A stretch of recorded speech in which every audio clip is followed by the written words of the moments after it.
Hi, welcome to the DRH show, where I have wide-ranging conversations with fascinating people. We talk about all things psychology, mental health, and wellness. Today, I'm joined by a psychiatrist, Dr. Sohom Das. Thanks for joining me. Absolute pleasure, Dennis. Nice to see you. It's great to have you here, Dr. Das. If you could just tell us a bit about your background, your trajectory in life, and how you ended up doing what you're doing. Big questions. In terms of my background, I am a forensic psychiatrist. So psychiatrists, as you probably know, are medical doctors who specialize in psychiatry. So I went through medical school really without that much of a clue of what I wanted to do. And I stumbled into psychiatry kind of by chance. I was working out in Australia and I had the opportunity to do a psychiatry placement. And I remembered how friendly all the psychiatrists were to me at medical school compared to many of the other doctors. So I did psychiatry kind of on a whim and immediately fell in love with it. I think I just connected to speaking to people who've got mental health issues. I was able to have empathy from anybody from people who were completely psychotic and had this strange, bizarre, delusional world that I would love to just step into, to people who had just come from serious suicide attempts, who were at their lowest ebb. And then once I started within psychiatry, there were lots of different options. So lots of sub-specialties. So for example, drug and alcohol, old age psychiatry. And I did forensic psychiatry also kind of on a whim. So I didn't really know that much about it because it's quite a secretive world working with offenders. So I did a 6-month placement in a medium secure unit. And there was a range of patients with a range of illnesses from schizophrenia, bipolar, personality disorders, who committed lots of different offenses, as serious as murder, attempted murder, sexual assault, rape. And I kind of walked into it with a degree of luck and a bit of naivety, but I immediately fell in love with it. So immediately I realized that the stories were fascinating. There's always a reason that people have ended up where they are. So there's always a reason they've developed mental illness and always a reason that they've ended up in a life of crime. And it's usually a combination of poverty, joblessness, homelessness, being a victim of various forms of abuse. So then I decided to pursue forensic psychiatry as a career. I've been doing that since 2011 exclusively, and then I've been a consultant since 2014. And in terms of my trajectory, I think I'm very happy with my work. So I've worked in prisons, I've worked in secure units, and right now I'm working in courts, in 2 criminal courts. And I don't want to change a thing. It's just the balance is just perfect. But I'm trying to break into the world of media, which I'm finding quite challenging. I've only just started quite recently, but that's my intentions and my future goals. What a lovely trajectory, Dr. Das. Now, I understand that you also have your career towards gearing towards media, like what you've said, and we'll talk more about that later. Now, what got me interested is that you mentioned something about forensic, and when people attach the word forensic, it kind of, they think that's something to do with CSI or Columbo, or is that just a misconception? Tell us more about forensic psychiatry. Absolutely. So what you say is correct. It's a very strong misconception. So I think people assume that forensics is about solving crimes. As you said yourself, Columbo, when you get ballistics on a bullet, when people want pathology on a dead body to see the cause of murder. But actually forensics means everything to do with crime and criminality. So forensics comes from a Latin word related to the courts that they used to have in ancient Roman times. So to be clear, forensic psychiatrists have absolutely nothing to do with solving crimes. We pick up people who are on across their entire journey from the moment they're arrested. So when they're on trial. So for example, I'll assess people who have been accused of committing a crime, and I'll assess their mental health at the time of that crime to see if there's any psychiatric offenses. So that's right at the beginning of the journey. Then after they're arrested and imprisoned, forensic psychiatrists work in prisons, and also sometimes the patients are so unwell that they're transferred to a psychiatric unit. And these are secure psychiatric units because they're for violent offenders. So they have an extra level of security, from fences to locked doors, et cetera, et cetera. So so it's a very common misconception, but forensic is more to do with diagnosing and rehabilitating people, not solving crimes. And I could imagine, because of the line of your work, it's a very emotionally draining kind of work. So could you share to us some emotional cases with your patients that you have personally assessed? But obviously you don't have to go to, you know, to too much specific. Yeah, absolutely. I'm happy to share my stories with you. I intentionally stay away from identifying the patient or naming them, and occasionally I intentionally change some demographic details so that, out of respect for patient confidentiality. But yeah, this is something I think about quite a lot.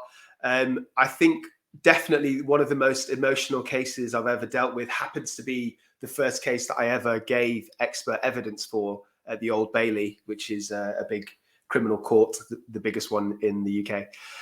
And it's a really tragic case. So this was about 2015, I believe. There was a young teenage girl who had no history of psychosis at all, no history of mental illness, no history of antisocial behavior, never even got in trouble at school. And out of the blue, she suddenly became psychotic, and she was babysitting her little nephew, and she suffocated and killed her 3-year-old nephew. And at the time, she had these delusional beliefs about reincarnation and about her nephew being possessed by demons. So she generally didn't understand what she was doing. She didn't know it was wrong. And I assessed her about a week or two after the offence. She was remanded in prison, but her criminal trial hadn't started. And obviously, one big emotional impact was just the kind of the senselessness and the randomness of the crime itself and the death of a small baby. But apart from that, it was quite difficult because she was so paranoid and psychotic that she wouldn't let me in to her open world. She wouldn't tell me what was going on. So it made the assessment quite difficult. But I thought on balance, she was psychotic. So I managed to convince the Ministry of Justice to have her transferred over to over to our ward. And then we basically treated her on the ward. We medicated her. And again, that was a struggle because she had no insight. So she refused medication. So we literally had to force injections on her. And eventually over time, she got better. And another element was that we had to reconnect her with her family. So her brother, who was the father of the murdered child, was very supportive. And I think she was very lucky for that to be the situation. But a lot of the therapy after dealing with the psychosis was treating the depression of her coming to grips with the consequences of what she'd done and her connecting back with her family, because obviously the relationship was fractured. So yeah, absolutely. That and another element to that if you take away the actual emotions of what she did, it was very educational for me, because for the first time I got to write a formal court report and give evidence in court about not guilty by reason of insanity, and convincing the judge that she should be sent to hospital under a hospital order as opposed to prison. Absolutely. I could really imagine that really, standing up from your memories. It's a very emotional case, like what you've described. Now, because my background is in social science, I would always look for sort of like a link between between variables. And so would you be able to describe some relationship between mental illness and violence, like what you've described earlier with that particular patient? So how would you characterize relationship between these two? Sure. Good question. It's also quite a big question. I'm happy to summarize, but you can literally write textbooks on this topic. So the young girl that I told you about was very unique in that she had almost no risk factors, but that's extremely unusual. The vast majority of the patients I see have a number of risk factors. So I mentioned some of them before, things like poverty, homelessness, drug use, being a victim of physical or sexual abuse. So all of those things are risk factors to develop mental illness, but separately, they're also risk factors to develop criminality and to push people into offending. So those are the confounding kind of links. But then there's more obvious links. So to give you some examples of the patients that I see, often they suffer with psychosis. So schizophrenia would probably be the most common. Schizophrenia, for your viewers, is like a long-term chronic repetitive psychosis. And there's also other types, like, for example, drug-induced psychosis, which is a lot more short-lived. And sometimes people hear voices, And even though the vast majority of people that have this diagnosis won't be dangerous, there's a very small but dangerous cohort that will hear voices telling them to attack other people, to stab other people. And sometimes people with psychosis, they suffer from delusions. So a common one that I see are paranoid delusions. For example, I saw somebody a few months ago who was convinced that his neighbor was a pedophile. Then it was all delusional. There was no basis for this, but in his mind, he believed it to be true. So he attacked his neighbor. I saw another man who had what we call delusions of reference. So he believed that objective, irrelevant pieces of information had specific messages for him. So he believed that number plates of cars on any given road that had the letters from his surname were mocking him somehow. So he'd go around sort of smashing up cars with a baseball bat. So these are some of the ways that there's a connection between mental illness and violence. And would you also say that people who've got mental illness, they also often victims of crime? Yes, absolutely. They definitely are. So I'm very aware that my scope is quite skewed in that by definition, I see people who are going through criminal trials or going through or who have been transferred to special secure units. So for me to even see them in the first place, they have to be quite dangerous. But that's not the case for the vast majority of people who are mentally ill. As you say yourself, it's far more likely for them to be a victim of a crime than a perpetrator. And something that I see fairly commonly is people who are vulnerable. So to give you a specific example, I've seen at least 5 or 6 different cases of young men who either have like a learning disability or a chronic psychotic illness, which makes them cognitively a bit dulled. So it leaves them vulnerable. So they get befriended by these drug gangs. So because these people are quite isolated and marginalized and they don't really have friends, when they get the attention of a gang who pretends to be their family and their friends, they just love actually the feeling of fitting in. And then obviously the gangs are grooming them. So the gangs treat them nicely, give them drugs, etc. But eventually, a few months down the line, they use them to carry out their dirty work. So they make them go and sell drugs, and these vulnerable people take all the risk. They're the ones that get arrested, which is when I assess them. But the drug gangs kind of take advantage of them. Yeah. But that's actually quite different from the common stereotype that people with mental illness, they're often the victims of crime.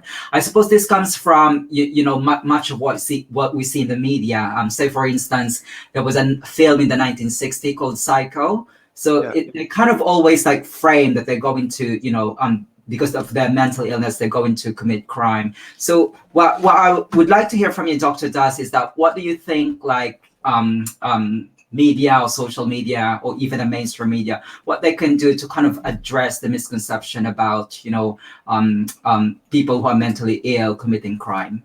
Sure.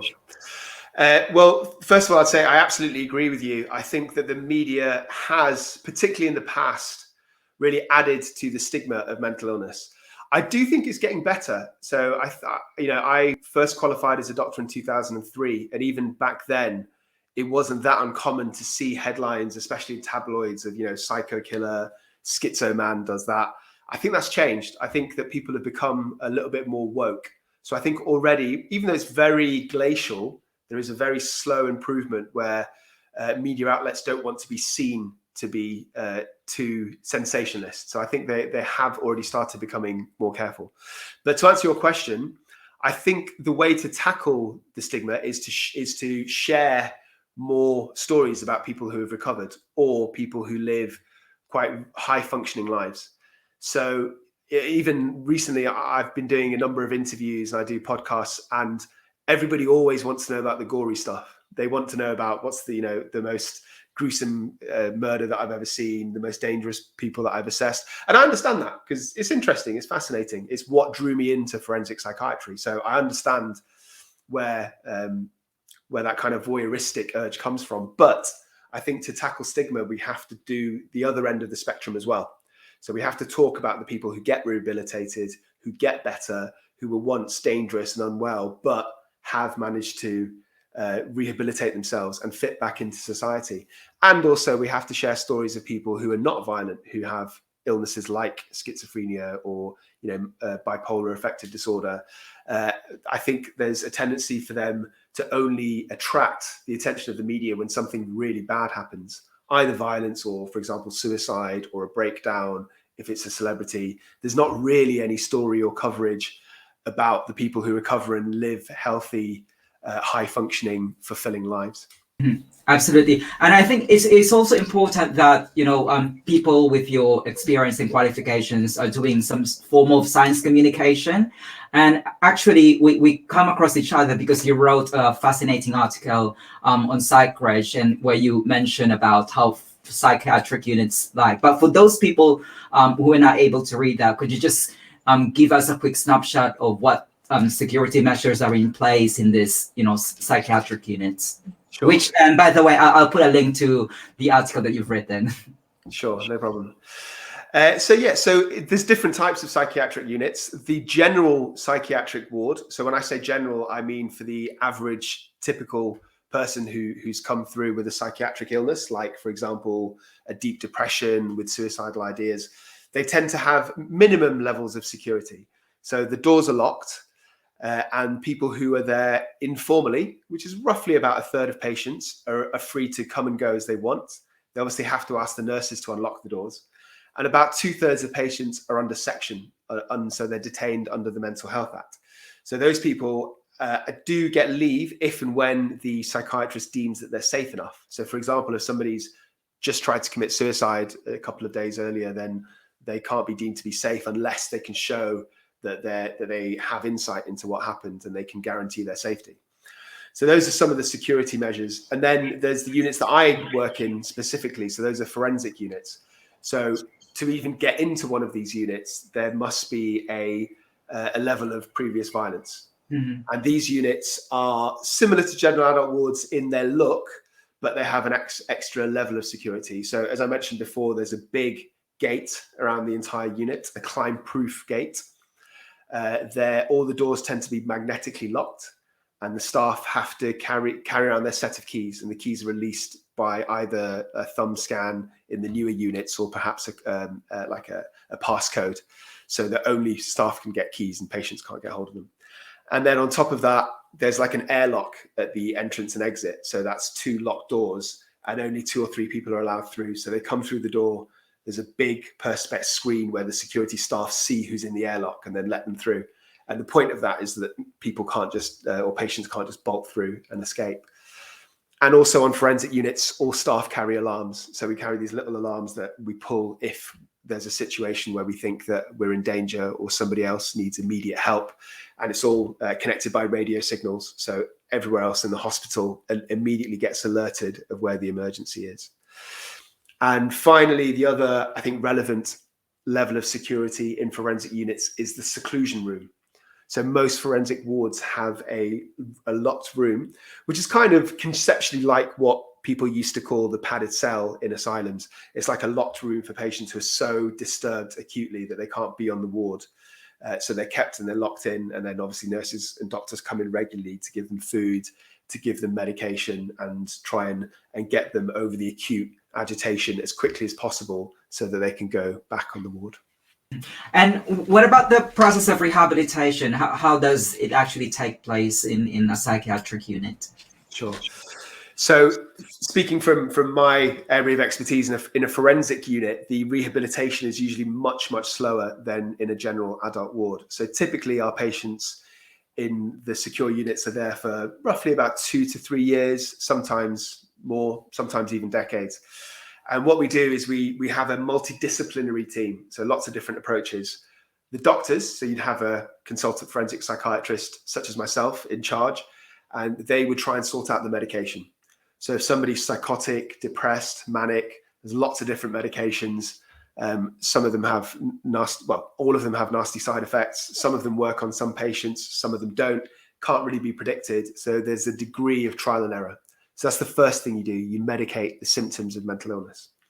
Then when the patient's a bit better, the psychologist of the team comes and joins us. So there's often a misunderstanding about the difference between a psychologist and a psychiatrist. So psychiatrists such as myself, medical doctors can prescribe, generally don't have the time to sit down for long periods of time with their patients because they have lots of other obligations outside of the ward. Whereas psychologists train in talking therapy. So they sit down with the patients for long periods, usually an hour or two a week, plus they do groups on the wards, and they basically rehabilitate the patients to look at what caused their offending. So what was it? Was it purely mental illness? And if so, what were the symptoms? What were the early recognition signs? What can you do differently in the future? Were there other factors like drug and alcohol, like particular relationships, for example, that cause violence? So then there's the psychology work. And then after all that, you do the occupational therapy. So that is setting people up for their best chance at education or employment when they leave.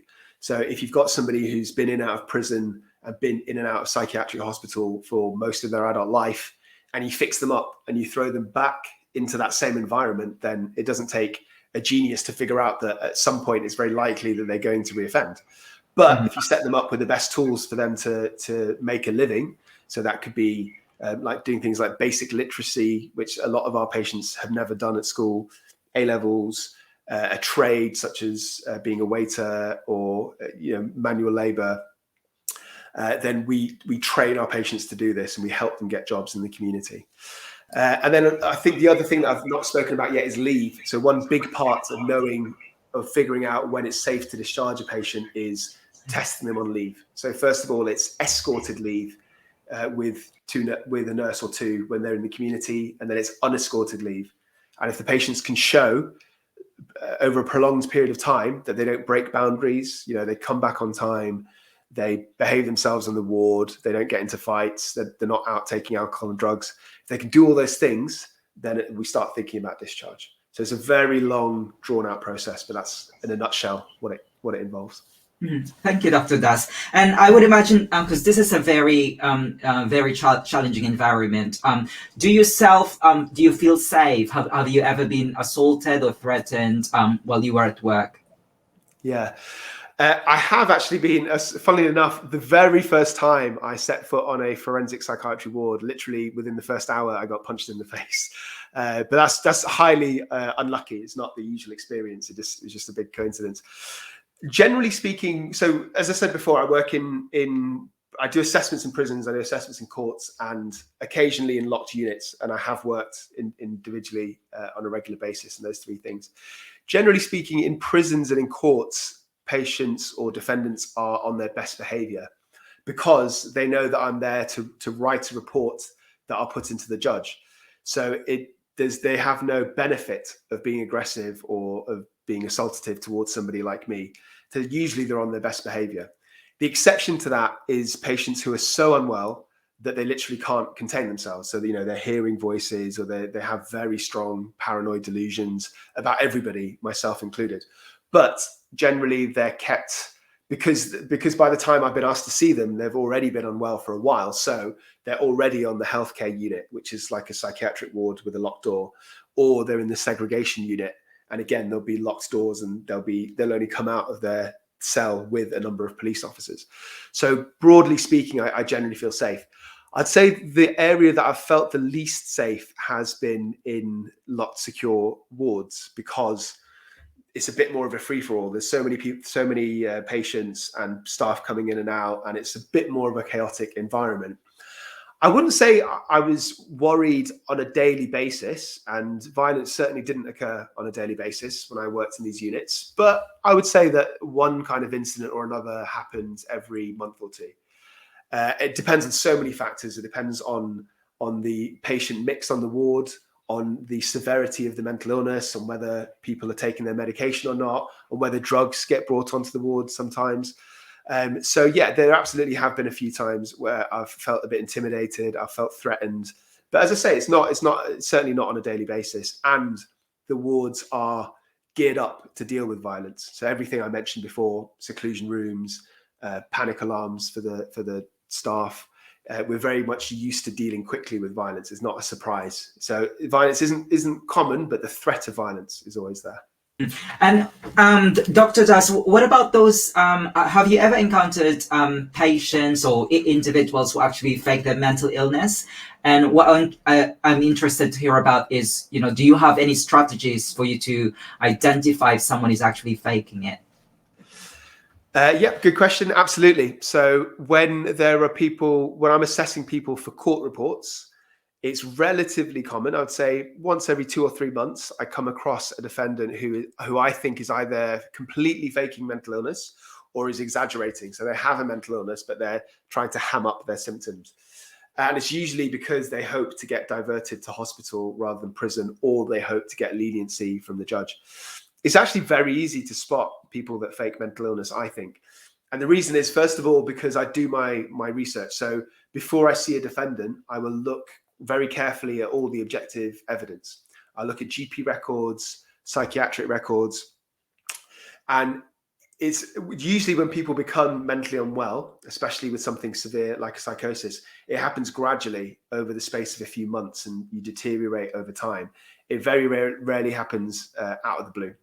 So if you remember that story I told you about the 18-year-old girl, she did become psychotic out of the blue, but it's literally 1 or 2% of my patients, it happens like that. So if there's no indication from the objective evidence that that person has been deteriorating, if they've been managing fine in terms of their social life, going to work, not been seeing any doctors, then I'm suspicious if they apparently seem to be completely psychotic now. It's not impossible, but it makes me suspicious. So that's one thing that I do.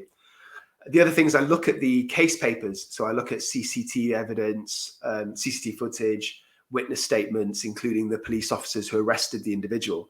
And if they're telling me now that they're hearing voices or they had delusions, but the depiction within the CCTV footage or the witness statements suggests that they were just normal but aggressive, then again I'm suspicious. And I think finally, people who fake mental illness don't realize that there are patterns that certain symptoms follow. So to give you a specific example, people talk about voices in my head. So the voice in my head told me to stab this person. But actually in true psychosis, you hear a voice outside your head in the same way as you're hearing my voice now. It comes from an external source. So there's tiny little things like that. There's quite a few of them, which again, not one thing is definitive, but they all suggest whether somebody's potentially misleading me. And finally, people who tend to fake, they tend to have an agenda. So they'll tell me right from the beginning, look, doctor, did you hear that? Did you hear somebody scream? Or, they'll tell me within minutes that they think they need to be in hospital. Whereas somebody who's truly psychotic, so for example, say somebody is really actually genuinely paranoid, they're not going to just tell me out of the blue straight away. They've never met me before. I'm just some random guy in a suit.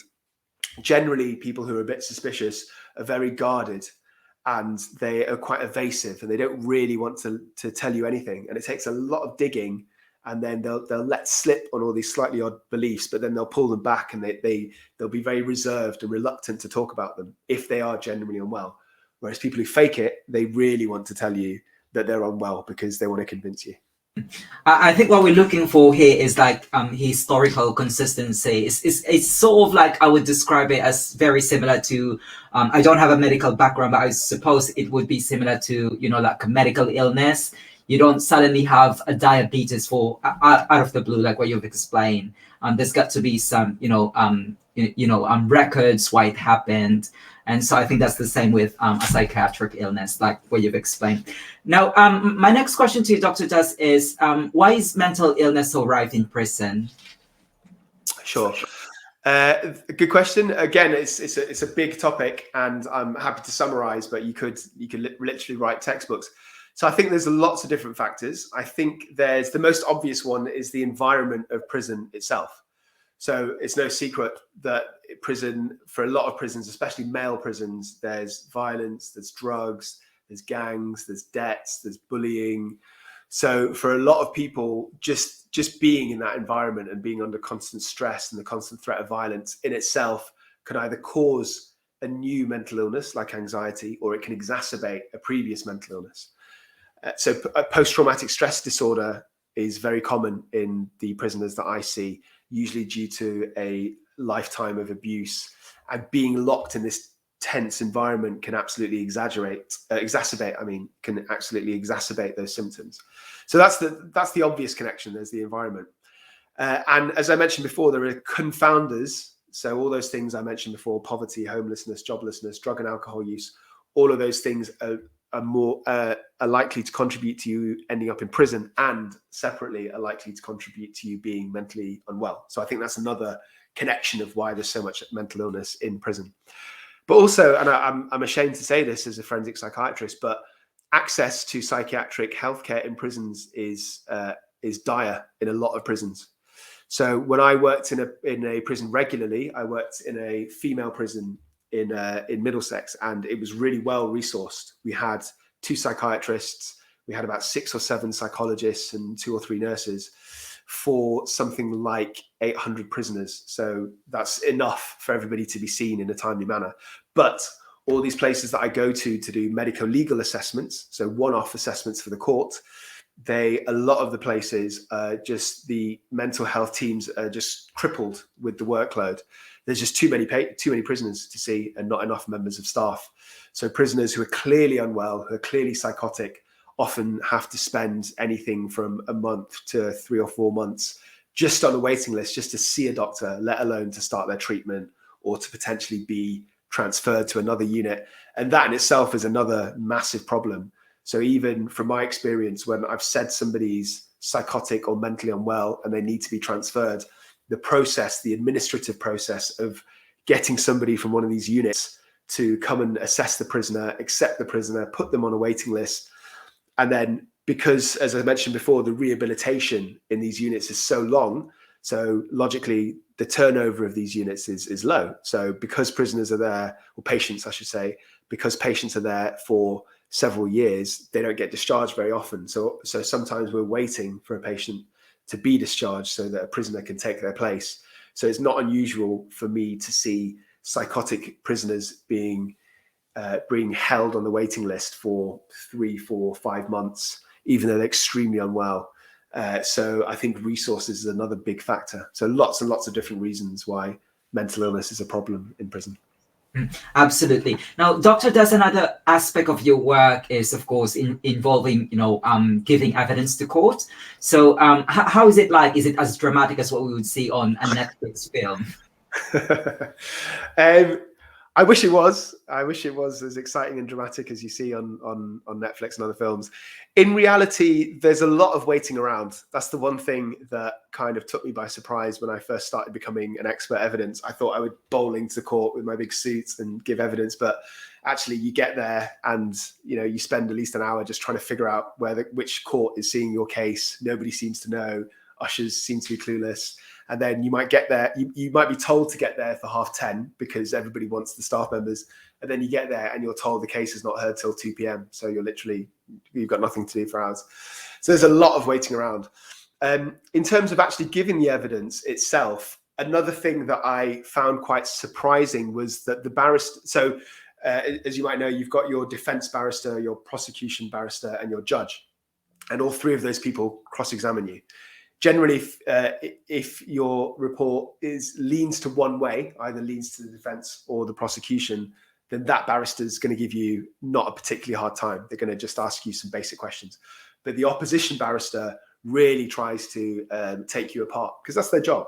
But the surprising thing for me initially was that they don't really argue the psychiatric terminology or diagnoses very much because they're not experts in that field. I wouldn't expect them to be. But they try and attack your credibility. So when I first started doing it, I would be asked more about how many times have you given evidence, Dr. Das? How many of these cases have you assessed? They would focus on that far, far more than they would focus on the validity of what I said in my reports. So it can be a bit daunting. And a lot of my colleagues that I've spoken to hate that aspect of the job because you are being publicly criticized for this piece of work that you've written. Another tactic they use is if there's typos. My reports are 40 or 50 pages long because you have to go into so much detail. So inevitably there's going to be a couple of typos. So they will try and attack your credibility by pointing out mistakes, even tiny spelling mistakes. So you have to have a bit of a tough skin to stand there in the dock and be cross-examined repeatedly in front of all these other people. So that might be in front of the defendant, might be in front of their family. But I have to say I love it. So it's probably one of my favorite parts of the job. And the reason that I love it is because once you get over that fear and once you get used to the tactics of having your credibility attacked and you have your answers in the back of your mind, which I didn't the first few times, but I do now, then it's actually quite easy to win the argument, because after that, it's about the psychiatry. And I know the psychiatry much, much more than any barrister. And I know the patient much more thoroughly than any barrister as well. So as long as I keep my nerve and I don't get flustered and I don't get trapped by their little tricks, then I'm always going to do well in evidence. And it's those people that get nervous that struggle, I think. Absolutely. And I can really sense that you're really passionate about psychiatry. And in fact, I suppose that's the reason why you're really actively involved about science communication. And in fact, we have a shared interest because you're also creating digital contents. You have your own YouTube channel. So if you could just share to us what made you start your own YouTube channel to talk more about psychiatry. Sure. So I think I've always known for quite some time that people are interested in what I do. Not just people that I speak to, but just the very fact that there's trends. You mentioned Netflix yourself earlier. There's so many of these new documentaries about crimes, murders, serial killers. And that's what I do for a living. So I've always known that there's an interest, but I've never, until the last couple of years, I've never really had the time to actually do anything about it. So, you know, from training to doing all my exams to become a consultant, then getting married, then having kids, there's always been something. And it's only really in the last maybe 2-3 years where I finally found the time. And I tried to go on certain radio shows and do bits of interviews for various newspapers. And some of them were fine, and I'm always grateful for the opportunity, but they weren't asking the right questions. So to be specific, they would ask me things about serial killers and the motivations for murderers. That's not really what I do. What I do is more about people that have a diagnosable mental illness and how those symptoms cause offending and violence and how you deal with those symptoms. So it's not really about serial killers, terrorists, another thing that I was asked about. So it dawned on me that if I really wanted to have my voice and if I wanted to talk about my area of expertise, I couldn't really rely on other people or other media outlets asking me the correct questions. I had to make this material myself. So I thought about doing a YouTube channel. And as part of my research, obviously the first thing I did was I went on YouTube and I looked to see what the competition was. And very quickly I realized that there's a lot of material out there that's quite flawed, I think. There's a lot of people that call themselves experts, but are not really experts. So they regurgitate things that you might find in other articles, but they're not speaking from their own personal experience. Yet they kind of give the impression that they are experts. So that fueled me, I think, to try and create content that's legitimate. So that's what drove me to start my YouTube channel, A Psych for Sore Minds. Mm-hmm.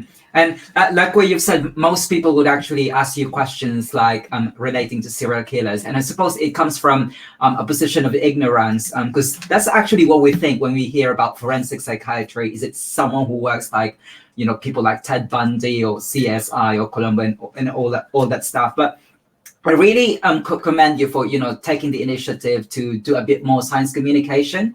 Because like what you said, there's really an interest about psychiatry and forensic psychiatry. But when you go on YouTube, say, for instance, I just look up the YouTube channel of Royal College of Psychiatrists. There's only about 11,000 YouTube subscribers.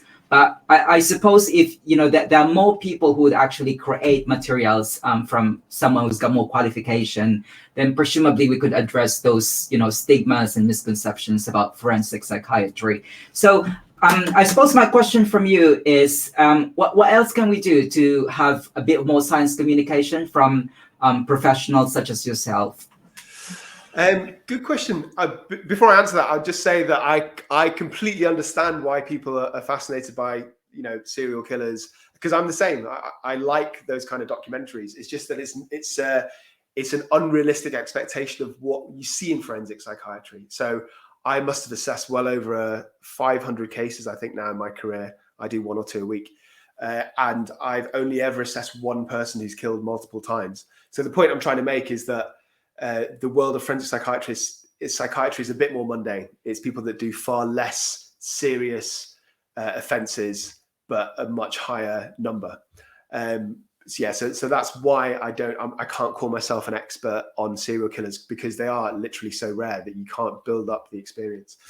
But to answer your question, I think that now things are slowly changing, and I think platforms like YouTube, I mean, obviously it's been around for several years, but I think people are only starting to realize that they can make their own content. I think part of the problem is that it's very time consuming, and generally people like myself have big work commitments. And if I'm being honest, I think that there's a bit of a fear that we're going to be judged a little bit by our peers. So even in my short time of trying to break into the media, I've only been doing it for maybe 18 months or so. I've had some positive feedback, mostly from viewers, but I've also had a couple of comments from other psychiatrists, and it's almost like they don't want people to. It's either one of two things. It's either that they want to keep what we do closed and a bit secretive, because forensic psychiatrist is a bit secretive. It's not something that's spoken about a lot. Either that, or they're worried that it'll become sensationalized. And I can kind of understand why they worry about that, because I think there are a lot of shows, YouTube channels, that are a bit sensationalist. There are documentaries that talk about, mass murderers and serial killers, and that's the end of criminality that people want to see. And again, I'm not judging those people, because I'm one of those people. I also enjoy that kind of material. But as I said before, it's not really representative of what I do. So I think that there's some forensic psychiatrists that are worried that only talking about things like murders and multiple rapes kind of gives a false impression of what we do. So we need to get over that stigma of actually talking about forensic psychiatry. And I've got an advice for you, an unsolicited advice for you, Dr. Daz, because we're both creating online content. I started Psychiatry about 7 years ago, and I started my YouTube about 3 years ago. And I just I'm just saying this because you mentioned like getting comments. For Psychiatry, I deliberately disable the comments so people cannot comment on the articles, because sometimes you get really nasty comments, and I don't want people to, they wrote an article for Psychiatry. I don't want to be sort of attacked for what they've written. But sometimes I also get emails. Like sometimes they say that Psychiatry is kind of like a pop psychology, and also I get lots of comments on YouTube, and I do moderate them. So you always have that option. You can always kind of filter what kind of comments appear on your platform. But good luck on what you're what you're doing. And I actually put a link to your YouTube channel, so for everyone who's interested more about psychiatry, they can head to your YouTube channel. Okay, that's good advice. No, I think you're right. I think that it can be quite unhealthy to focus too much on what people are saying. You just got to trust in yourself and put the content out there like you're doing yourself. Yeah, you have to develop a thick skin, I think, if you're creating online content, because it's open to everyone. Especially we've got culture now where everyone's just try to criticize everyone.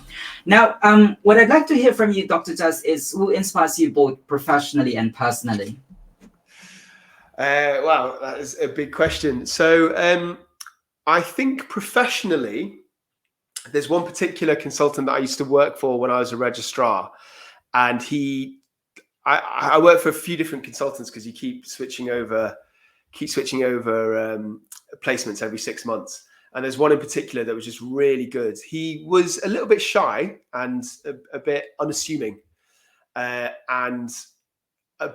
his approach to patient care was excellent. So to be specific, a lot of consultants I found would shy away from spending too much time on the ward because they have junior doctors like myself who would do the patient assessments for them on a regular basis. So it's kind of an unwritten rule that consultants just came in for ward rounds.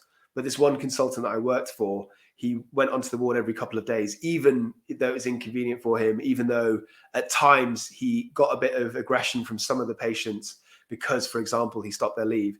But he just ignored all of that, and he was very, very professional.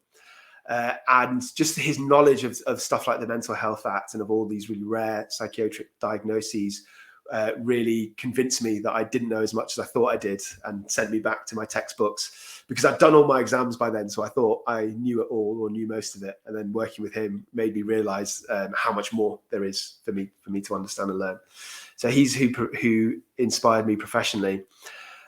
Personally, this is going to be a bit of an odd one, but so I like autobiographies in general, or biographies.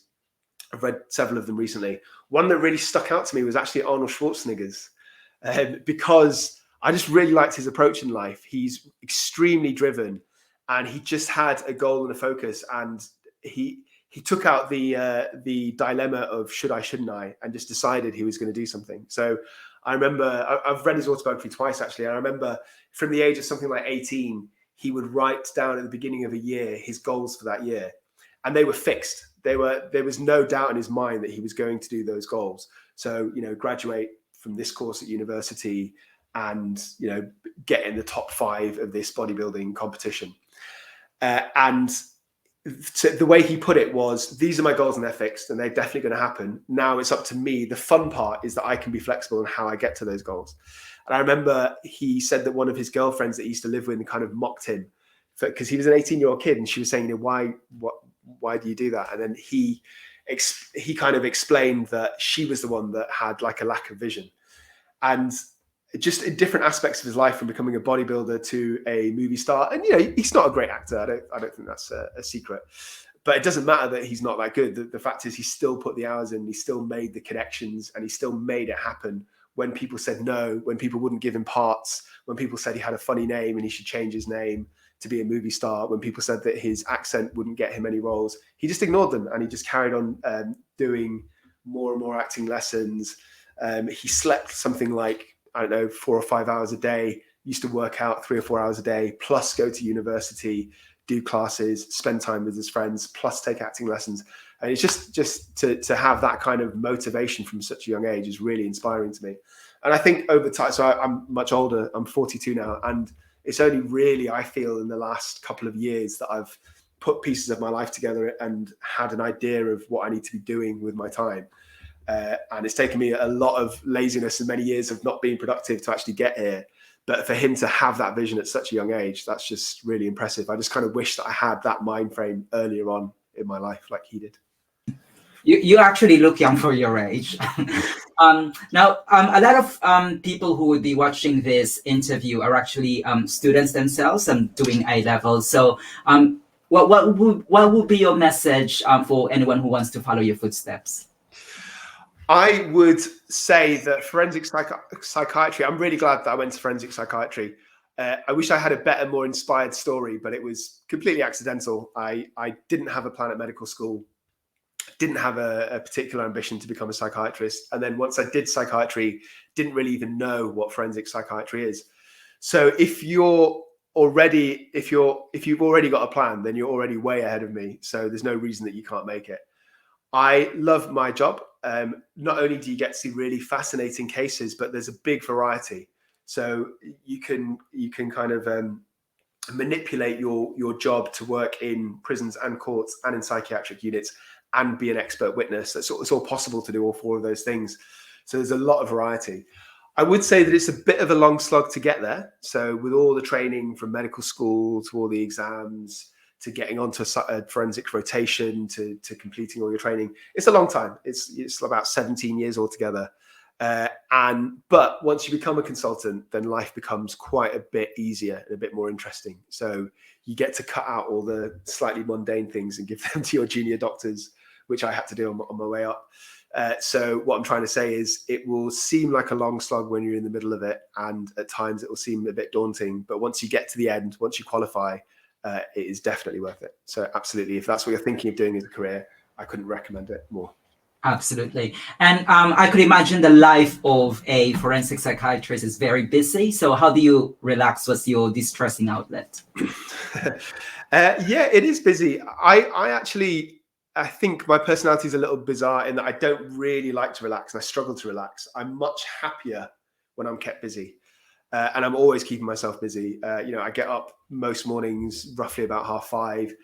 Anything from writing YouTube videos to recording to actually working on my forensic psychiatry court reports to exercise every day to spending time with my family. So I think for me, it's different for different people, and I know some people I'm very close to who couldn't stand having that kind of lifestyle. But for me personally, I need to be kept busy. So I relax by not relaxing. And if I very rarely have any spare time where I've got nothing scheduled to do, then I feel something I fill it with something, whether it's just sort of reading up on a novel or reading up on work. So I don't relax, but I don't want to relax either. Okay. And what do you think you would be doing if you didn't work as a psychiatrist? I think that I was talking about being cross-examined before. I do quite like being the whole feeling of being in a courtroom and the adversarial process. So I think I'd probably be a barrister or a solicitor if I wasn't a psychiatrist. Yeah. Cool. And finally, what else is in the pipeline? And if people wanted to reach out to you, what platforms can they get in touch with you at? And again, remind us again of your YouTube channel. Sure. So in terms of what's in the pipeline, I'm actually writing a book about my work. So it's about individual cases, going into a lot more detail. And it's kind of a chronological look of my life over the last sort of 5-10 years. And that will be called In Two Minds, and it will be coming out in spring of next year. I'm always doing stuff on YouTube. So I've got my channel, A Psych for Sore Minds. I release 2 videos a week, and it's about a range of different topics related to mental illness. Some of it is related to criminality. So, for example, I will take high-profile true crime cases and I'll do my own psychoanalysis. Some of my videos, I interview people, so people who have previously been sectioned. I've spoken to a policeman who developed post-traumatic stress disorder because of all the horrific scenes he saw at work. And sometimes I talk about more common mental health diagnoses, such as bipolar, depression. So there's basically something for everybody on that channel. So you can definitely check me out on that. I'm doing bits and pieces of TV here and there. I've got a few things that are coming up and being recorded. Unfortunately, I don't know when they'll be released or what they'll be called, but I'll keep you updated on my YouTube channel. And if you want to get in touch through Twitter, you can get me at Dr. as in Dr. _S_Das, DAS. Thank you. Dr. Sohom Das, it's a pleasure having you here on the DRH show, but unfortunately our time is up, and I look forward to hearing more about your work. Dennis, I really appreciate you doing the interview and giving me a voice. Thank you very much. Thank you.